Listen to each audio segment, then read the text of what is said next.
बकरीद आ गई है दोस्तों और चारों तरफ बवाल मचना भी शुरू हो गया है। अक्सर बकरीद के आते ही सोशल मीडिया पर एक नई बहस शुरू हो जाती है। कुछ लोग मुसलमानों को बेरहम साबित करने की कोशिश करते हैं। मुसलमान जालिम होते हैं, मुसलमान बेरहम होते हैं।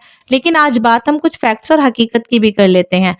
तो पूरी दुनिया में रोजाना करोड़ों जानवर खाने के लिए इस्तेमाल किए जाते हैं। एफएओ और ग्लोबल कंजम्पशन रिपोर्ट्स के मुताबिक दुनिया भर में हर साल अरबों जानवर फूड इंडस्ट्री का हिस्सा बनते हैं। और सबसे बड़ी बात, दुनिया की बहुत बड़ी आबादी नॉन वेजिटेरियन है, लगभग 90%। यानी मीट खाना सिर्फ किसी एक धर्म या समुदाय से जुड़ी चीज नहीं है, बल्कि पूरी दुनिया का कॉमन फूड हैबिट है। तो सवाल यह है कि अगर मीट खाना गलत है तो ये सवाल सिर्फ मुसलमानों से ही क्यों पूछा जाता है।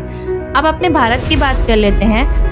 एनएफएचएस के आंकड़े बताते हैं कि भारत की बड़ी आबादी नॉन वेजिटेरियन फूड खाती है। कई सर्वे में ये संख्या लगभग 70% के आसपास बताई जाती है, यानी 70% लोग भारत में मांसाहारी हैं। और भारत में मुसलमानों की आबादी लगभग 14% है। तो मतलब साफ है कि मीट खाने वाले सिर्फ मुसलमान नहीं हैं। हर धर्म, हर राज्य और हर कल्चर के लोग अपनी पसंद से नॉनवेज खाते हैं। और सच कहें तो ये हर इंसान की अपनी पर्सनल चॉइस होती है। सिर्फ यही नहीं, भारत दुनिया के बड़े बफेलो मीट एक्सपोर्टर्स में गिना जाता है।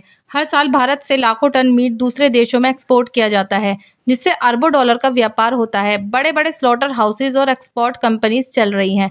ये सिर्फ किसी एक समुदाय का काम नहीं, बल्कि पूरा एक कमर्शियल इंडस्ट्री सिस्टम है। लेकिन अजीब बात देखिए, जब यही चीज बिजनेस और प्रॉफिट के नाम पर होती है, तब किसी को रहम नहीं आता, जब किसी को तरस नहीं आता।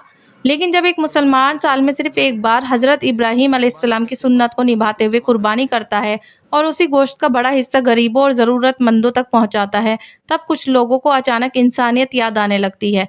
सच यह है कि कुर्बानी सिर्फ जानवर काटने का नाम नहीं है। कुर्बानी अपने घमंड, अपनी मोहब्बत और अपनी सबसे प्यारी चीज को अल्लाह के लिए छोड़ देने का नाम है। और याद रखिए, अगर जानवरों पर तरस सिर्फ बकरीद वाले दिन ही आता है तो इंसानियत नहीं, ये सिर्फ दोहरापन है। और अगर आपको भी लगता है कि बकरीद नफरत का नहीं बल्कि बांटकर खाने का पैगाम है, तो कमेंट में ईद मुबारक ज़रूर लिखिए। अल्लाह हाफिज़।